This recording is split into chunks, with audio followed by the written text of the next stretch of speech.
Olive.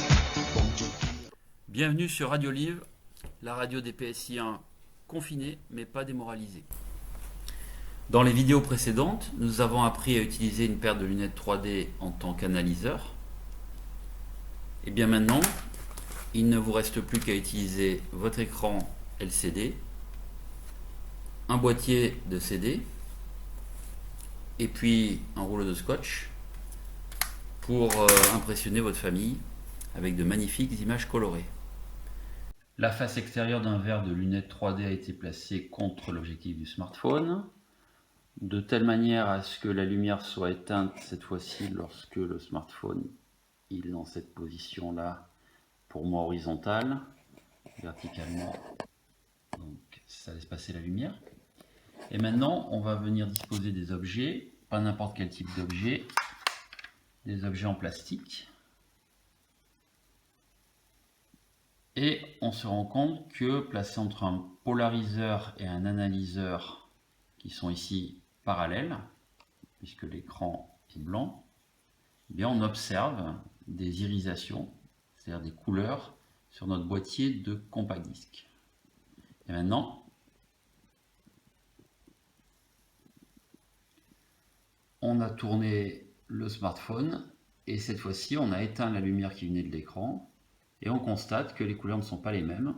On dit qu'elles sont complémentaires dans l'échelle des teintes de Newton, ce qu'on décrira un petit peu plus tard. Voilà.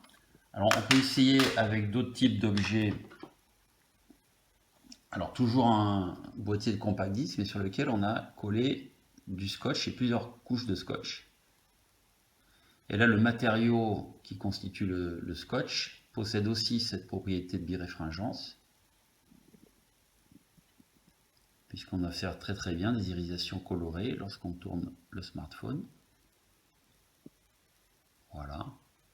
Or, ces irisations, elles dépendent aussi de l'angle avec lequel je fais tourner mes petits morceaux de scotch. Donc là, on a de fortes anisotropies. Pour comprendre pourquoi des couleurs apparaissent lorsqu'on a placé une lame à retard entre un polariseur et un analyseur, on va faire le calcul de l'intensité en sortie de l'analyseur.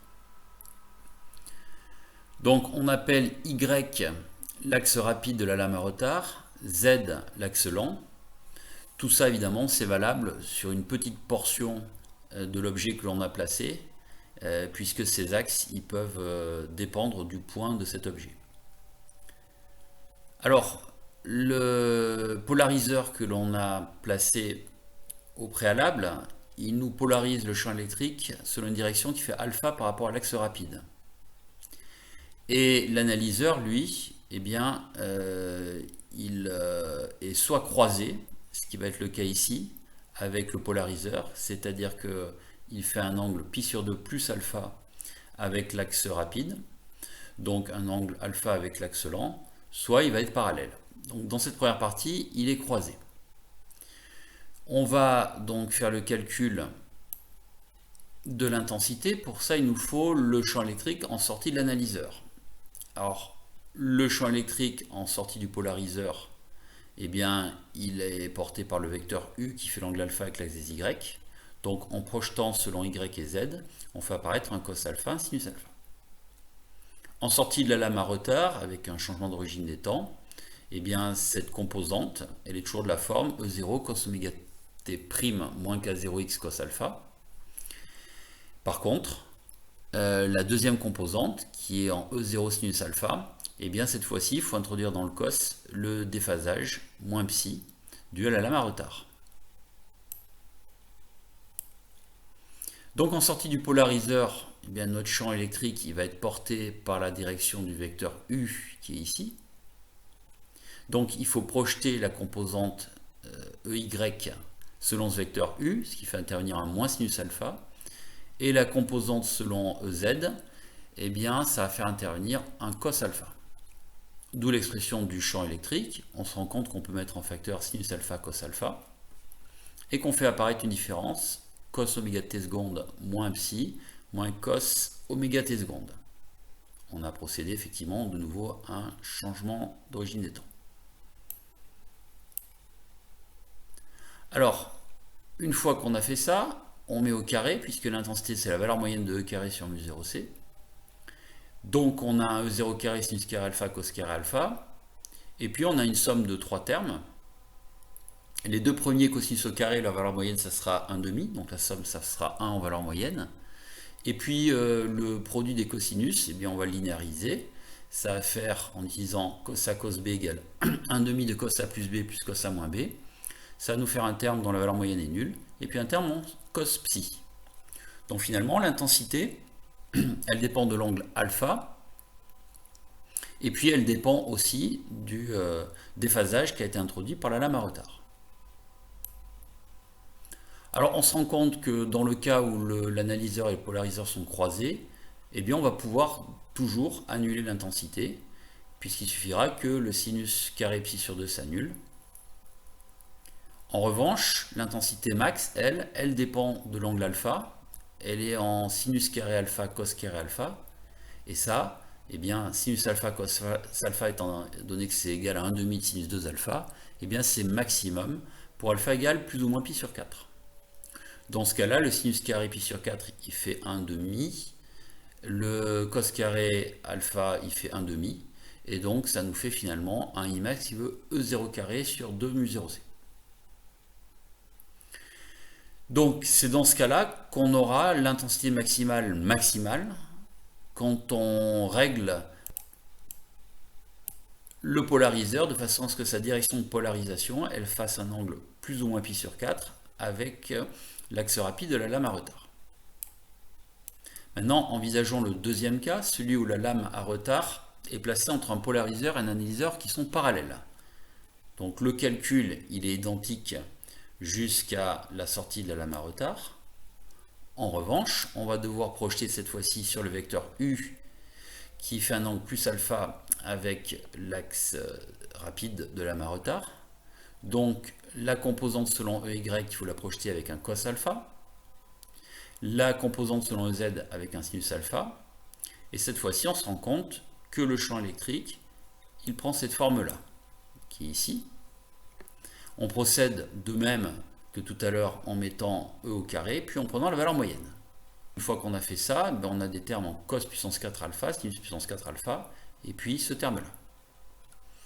Alors on fait apparaître le début d'un carré en ayant mis le 1,5 en facteur. On a donc cos puissance 4 alpha plus sinus puissance 4 alpha, c'est le début du carré de cos carré alpha plus sinus carré alpha.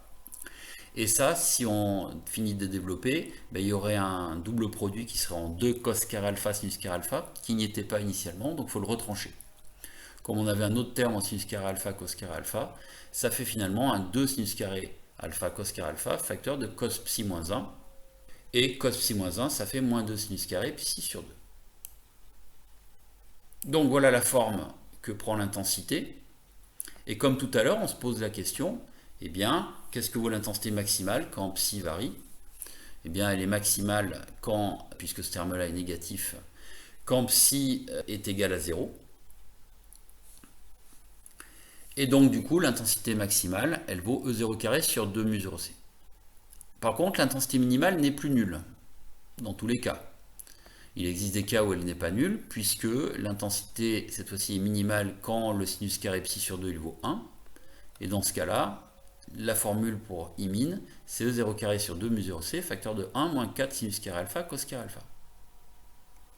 Si on veut que l'intensité minimale soit minimale lorsque alpha varie, il faut choisir la valeur de alpha qui rend cette grandeur-là maximale. Et on a vu que c'était pour alpha égale plus ou moins pi sur 4. Dans ce cas-là, le sinus carré alpha vaut 1,5, le cos carré alpha vaut 1,5, et cette intensité minimale, ça sera carrément 0.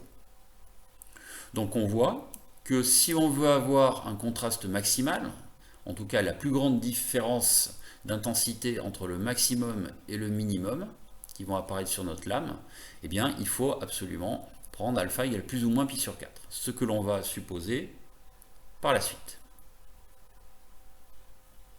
Du coup, nos deux formules nous donnent que alpha étant fixé égale à plus ou moins pi sur 4, par exemple plus pi sur 4, eh bien l'intensité sera égale à Imax sinus carré psi sur 2 lorsque le polariseur et l'analyseur sont croisés, et Imax cos carré psi sur 2 lorsque le polariseur et l'analyseur sont parallèles.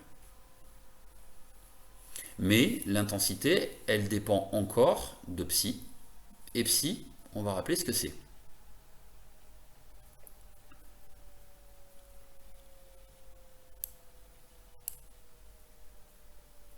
Psi introduit par la lame à retard, c'était 2π sur lambda fois la différence d'indice entre l'axe des z et l'axe des y, qu'on va appeler delta n, fois l'épaisseur de lame.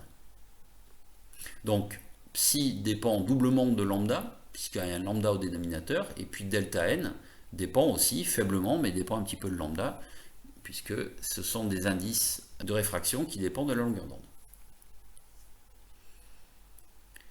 On met psi sous la forme 2π delta sur lambda. Delta, c'est la différence de marche, delta n fois E. Et supposons qu'il n'y ait pas de biréfringence, ny serait égal à nz, delta n serait égal à 0. Et donc, on n'aurait pas de différence de marche entre la composante EY et la composante Z. Donc, du coup, l'intensité serait nulle pour toute valeur de lambda quand le polariseur et l'analyseur sont croisés, et elle serait maximale pour toute valeur de lambda quand le polariseur et l'analyseur sont parallèles. Lorsqu'il y a biréfringence, c'est-à-dire que lorsqu'on va traverser une partie de notre matériau pour laquelle il y a biréfringence, alors cette fois-ci, delta n n'est plus égal à 0. Il dépend en plus de lambda. Donc du coup, l'intensité qui va sortir de notre objet va dépendre de lambda, et elle va dépendre de la différence de marche. Donc elle va s'écrire Imax qui dépend de lambda. Alors Imax dépend de lambda parce que la lumière qu'on a utilisée, elle ne contient pas forcément les mêmes intensités selon toutes les longueurs d'onde. Elle possède un spectre qui n'est pas plat. Mais surtout, eh bien, I dépend aussi de lambda parce que, eh bien, dans notre formule, psi dépend de delta qui dépend de lambda et qu'on a un lambda dénominateur. Même chose si le polariseur et l'analyseur sont parallèles. On va supposer qu'on travaille en lumière blanche. Alors la lumière blanche, c'est ici un spectre qui est continu, grossièrement compris entre 400 nanomètres qui serait du violet, 750 nanomètres qui serait du rouge. On a placé aussi le vert qui serait vers 530 nanomètres. Donc le fait que maintenant l'intensité qui sorte de l'objet que l'on a placé et qui est biréfringent entre le polariseur et l'analyseur, eh bien le fait que l'intensité dépende de la longueur d'onde fait que l'on observe ce qu'on appelle des irisations, c'est-à-dire des effets colorés. Alors pour comprendre ça, on peut déjà se mettre dans un cas simple où on néglige le fait que les indices dépendent de lambda, et du coup delta il sera indépendant de lambda, ça serait delta n fois E. Alors qu'est-ce qui se passe par exemple si on n'avait pas de biréfringence alors que le polariseur et l'analyseur sont parallèles? Bon, pas de biréfringence, donc du coup si le polariseur et l'analyseur sont parallèles, c'est la formule qui est ici qui s'applique, eh bien on va avoir I égale Imax pour toute valeur de lambda. Donc on va recomposer le spectre qu'on avait avant traverser tous nos systèmes, c'est-à-dire qu'on va recomposer un spectre de lumière blanche et on aura une zone blanche là où le matériau n'est pas biréfringent. Et puis si on se déplace dans des zones où le matériau devient biréfringent, à ce moment-là on introduit une différence de marche. On a supposé qu'elle était indépendante de lambda, donc cette différence de marche, on la fait varier sur un axe horizontal. Eh bien on voit que l'intensité, à ce moment-là par exemple pour le bleu, ne va pas varier avec la même période que l'intensité pour le rouge. En effet, si on regarde notre fonction elle est en cos carré 2π delta sur lambda, et donc on voit que la périodicité d'un cos carré ça doit être pi, donc ça fait intervenir une périodicité pour delta qui serait de lambda sur 2. Lambda sur 2 ça dépend de lambda. Conclusion, eh bien pour les plus petites longueurs d'onde, l'intensité bleue va varier plus vite avec delta que pour les grandes longueurs d'onde comme le rouge. Du coup, eh bien, on va avoir par exemple, en partant du blanc, eh bien, le bleu qui s'annule plus vite, et on va voir apparaître lorsqu'on s'écarte du blanc, une première irisation qui sera plutôt rouge. Ça correspond à ce point-là. Toutes les longueurs d'onde vont donner à peu près une annulation vers le même point, mais si on regarde de près, on voit que c'est le bleu qui redémarre plus tôt, donc c'est le bleu qui va prédominer, et on va avoir ici une irisation bleue. Alors, etc., etc. Et puis, plus delta devient grand, et plus on a de longueurs d'onde qui vont être en un maximum en un point donné, et d'autres en minimal en ce même point, ce qui fait que notre lumière, elle ne sera pas pure du tout, elle ne sera pas composée d'une seule longueur d'onde, mais elle sera la superposition de plusieurs longueurs d'onde. Si on n'a pas trop de longueurs d'onde qui sont maximales en un point donné, c'est-à-dire pour une valeur de delta donnée, on aura des effets colorés. Et puis si on va beaucoup plus loin, quand delta devient trop grand, eh bien on a récupéré plein de longueurs d'onde qui sont à leur maximum d'intensité, et ça crée ce qu'on appelle du blanc d'ordre supérieur. En tout cas, c'est du gris, c'est-à-dire que à ce moment-là, l'aspect il est achromatique, on n'a plus de couleur qui domine.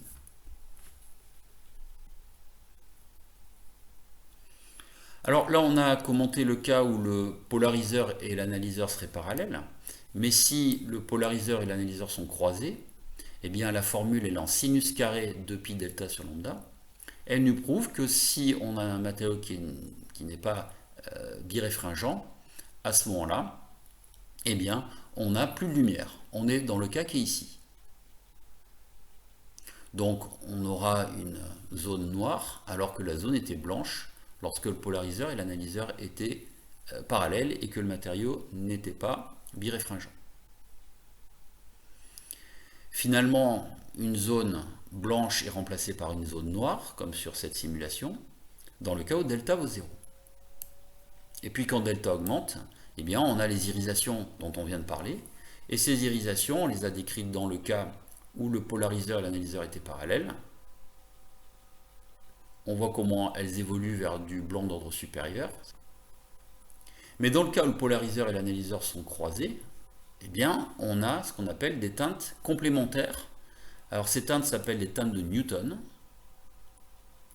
Et donc, on va voir apparaître au même endroit sur notre objet qui est biréfringent, eh bien, des couleurs complémentaires lorsque on change la manière de placer le polariseur et l'analyseur.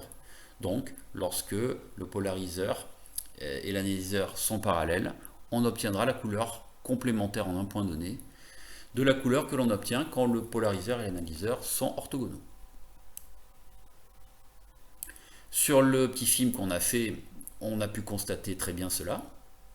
Donc voilà ici le cas où le polariseur et l'analyseur sont parallèles. Notre matériau c'est du polystyrène. Il est biréfringent. Alors ici pas partout, puisqu'on voit qu'on a des zones blanches.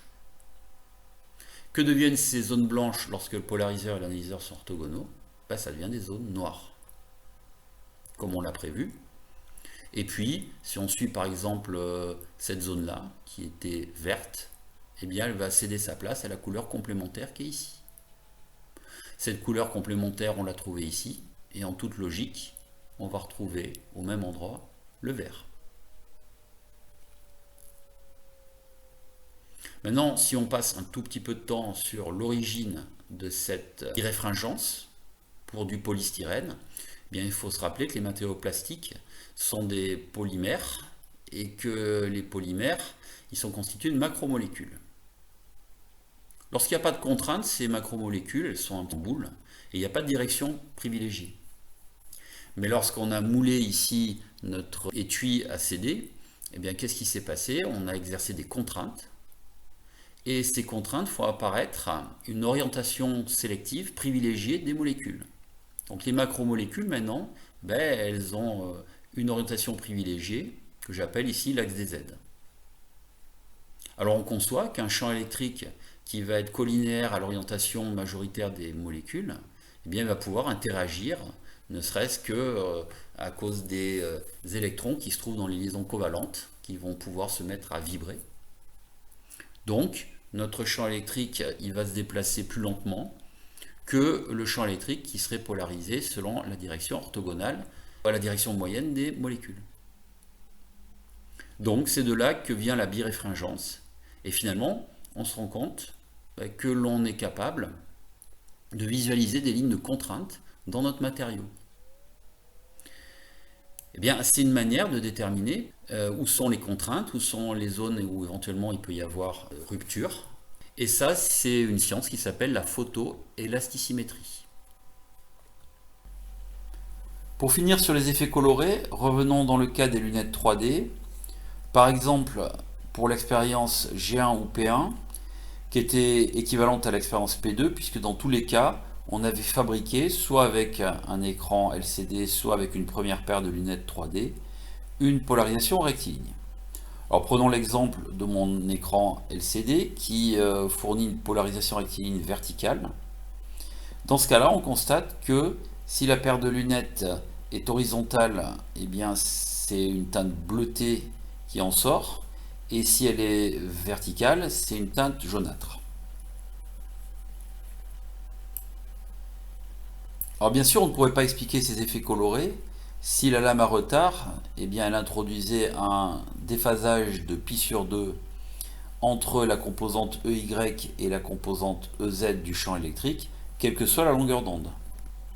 Parce que dans ce cas-là, eh bien, quelle que soit la longueur d'onde, on obtiendrait en sortie des lames lambda sur 4 une onde polarisée circulairement, et donc il n'y aurait aucune différence de traitement selon la longueur d'onde. On récupérait exactement le même spectre que l'on avait en entrée, c'est-à-dire qu'ici on devrait avoir une image blanche. Mais ce n'est pas le cas. Les lames lambda sur 4 ne sont lambda sur 4 que pour une certaine longueur d'onde lambda 0, pour lesquelles donc psi serait égal à pi sur 2. Et quand lambda est différent de lambda 0, eh bien, on ne va pas produire exactement une polarisation circulaire, mais plutôt une polarisation elliptique.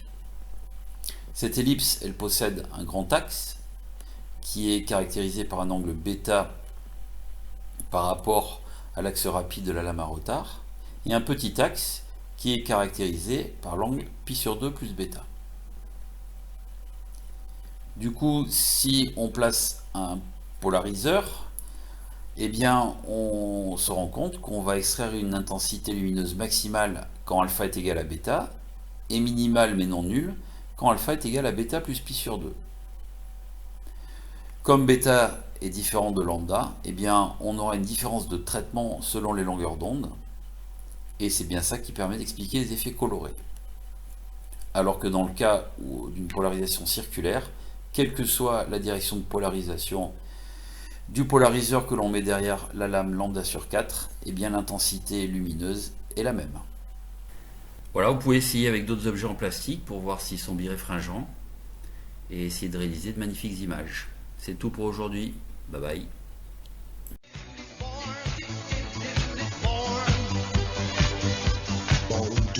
Olive.